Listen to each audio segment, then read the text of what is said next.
Hello नमस्कार दोस्तों, स्वागत करता हूं आपका मेरे YouTube channel Rohit Kumar study for job में। दोस्तों, जैसा कि आप सभी जानते हैं, मैं रेलवे से जुड़ी आपको जानकारी प्रोवाइड कराता रहता हूं। तो जितने भी कैंडिडेट नए हैं वो सभी के सभी चैनल को सब्सक्राइब कर लीजिएगा, साथ ही बेल आइकन को भी दबा लीजिएगा। इसके अलावा मेरे प्यारे दोस्त, हमारा एक टेलीग्राम ग्रुप भी है RK स्टडी फॉर जॉब के नाम से, तो आप उस ग्रुप में ज्वाइन हो जाइएगा, क्योंकि उसमें जितने भी कैंडिडेट हैं सभी के सभी रेलवे ग्रुप डी वाले हैं। तो आप उस ग्रुप के साथ भी जुड़ सकते हैं, ठीक है। चलिए, तो आज की वीडियो में आपको थंबनेल में जैसा कि आपने देख ही लिया होगा, मैं आपको बताने वाला हूं रेलवे भर्ती 2025 यानी ग्रुप डी, और इसके बारे में बताने वाला हूं कि क्या ग्रुप डी में 30 नंबर लाने पर भी होगा सिलेक्शन। तो देखिए, क्या ये बात सच है, समझते हैं इस बात को। सबसे पहले मैं आपको ले चलता हूं आपके नोटिफिकेशन पर, जो कि ग्रुप डी ने दिया है। ठीक, चलिए देखते हैं इसमें क्या लिखा हुआ है ग्रुप डी के नोटिस में। देखिए, यहाँ पर आप अगर देखें तो CBT के बारे में जानकारी दी गई है। ठीक, क्या जानकारी दी गई है ज़रा देखते हैं। यहाँ पर देखिए आप भाई, 30 मिनट आपको मिलेंगी। 25 क्वेश्चन इसमें साइंस के होंगे, 25 क्वेश्चन मैथ के होंगे, 30 क्वेश्चन रीजनिंग के होंगे और 20 क्वेश्चन होंगे general awareness and current affair के। ठीक है, टोटल मिला के 100 क्वेश्चन होंगी, 90 मिनट होंगी। ठीक, चलिए यहाँ पर स्टार लगा हुआ है 90 मिनट पे। इसका क्या मतलब है कि the examination duration will be 120 minutes for eligible PWD candidate. ठीक है, कुल मिलाकर के जो PWD कैंडिडेट हैं उनको कितनी मिनट मिलेंगी? 120 मिनट मिलेंगी इन्हीं 100 क्वेश्चंस को करने के लिए। ठीक है, चलिए बात करते हैं, क्या इसमें नेगेटिव मार्किंग भी होगी? हाँ जी, बिल्कुल होगी। इसमें 1/3 की नेगेटिव मार्किंग होगी, 1/3 की नेगेटिव मार्किंग होगी। अगर आपके 3 क्वेश्चन गलत हो गए तो आपका एक सही क्वेश्चन के जो नंबर है, यानी 1 नंबर आपका काट लिया जाएगा। अब समझते हैं मेन बात, जो कि मैंने आपको थंबनेल में लिखी थी। तो क्या लिखा हुआ है, ज़रा इस बात को आप ध्यान से पढ़िएगा। Minimum percentage of marks of short listing in various communications. UR के लिए क्या है आपकी 40% है, EWS के लिए 40% है, OBC नॉन क्रीमी लेयर के लिए 30% है, SC वालों के लिए 30% और ST वालों के लिए भी 30% है।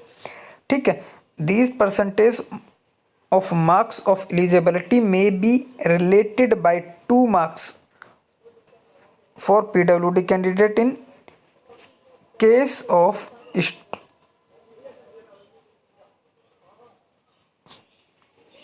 PWD candidate in case of shortage of PWD candidate against vacancy revised for them। ठीक, तो यहाँ पर ये बात आपको समझनी है कि क्या भाई ये जो 30% लिखा हुआ है ST वाले, SC वाले, OBC वाले, क्या इनका इतने परसेंट पे वास्तव में हो जाएगा क्या सिलेक्शन? तो अब मैं आपको बताता हूँ मेरे प्यारे दोस्त, ये परसेंटेज ये नहीं कहती कि अगर आपके 30% आ गए तो भी आपका सिलेक्शन हो जाएगा, बल्कि ये जो लाइन है ये कहती है कि अगर आपके 30% से कम हो गए तब तो आपका सिलेक्शन होगा ही नहीं, चाहे हमें वैकेंसी जो है खाली रखनी पड़े। समझ पाए मेरी बात?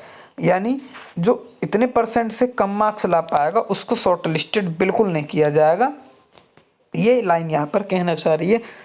तो इसका मतलब भी तो यही हुआ कि जो इससे ऊपर आएगा उसका शॉर्ट लिस्टेड हो जाएगा? नहीं जी नहीं, इससे ऊपर में आपकी मेरिट बेस पर आपको शॉर्ट लिस्टेड किया जाएगा। ये बात आप समझिएगा मेरे प्यारे दोस्त। आप ऐसे समझिए, एक एग्जाम्पल से मैं आपको देता हूँ।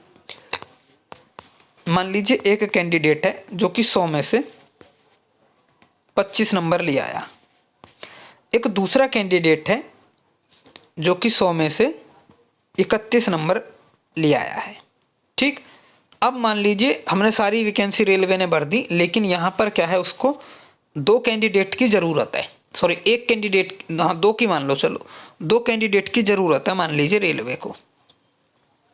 तो अब वो देखेगी और उसको दिखाई दिए ये 2 बंदे, बाकी के इनसे कमी नंबर हैं। ठीक है, मान लो अब जो बचे हुए नंबर वो कैंडिडेट हैं उनके मान लो इससे कमी है, तो उनको ये 2 नंबर के कैंडिडेट दिखाई दिए, एक आपका 31 नंबर वाला, एक आपका 25 नंबर वाला। बाकी सब जो कैंडिडेट हैं वो इनसे नीचे नंबर लाए हैं और रेलवे को चाहिए 2 कैंडिडेट। तो अब इस लाइन के अकॉर्डिंग रेलवे जो लेगी वो केवल इस एक कैंडिडेट को ही लेगी। उसे बेशक ज़रूरत 2 की है, लेकिन वो लेगी केवल इस एक कैंडिडेट को जिसके 30% से ज़्यादा नंबर है।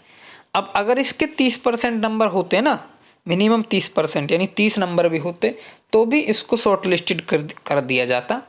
लेकिन चूंकि इसके 30% से भी कम मार्क्स हैं तो इसको शॉर्ट लिस्टेड नहीं किया जाएगा। अब एक जो सीट है वो रेलवे उसको वीकेंड रखेगी। मेरी बात आई समझ में? ये इस सिचुएशन के लिए इस लाइन को लिखा गया है। उम्मीद करता हूँ आपको वीडियो पसंद आई होगी। इसके अलावा अगर आपका कोई कमेंट, कोई डाउट, कोई विचार है तो, या कोई प्रश्न है मेरे भाई, तो आप कमेंट बॉक्स में लिख सकते हैं। मैं कोशिश करूँगा उसको आपको उत्तर देने की। धन्यवाद मेरे भाइयों।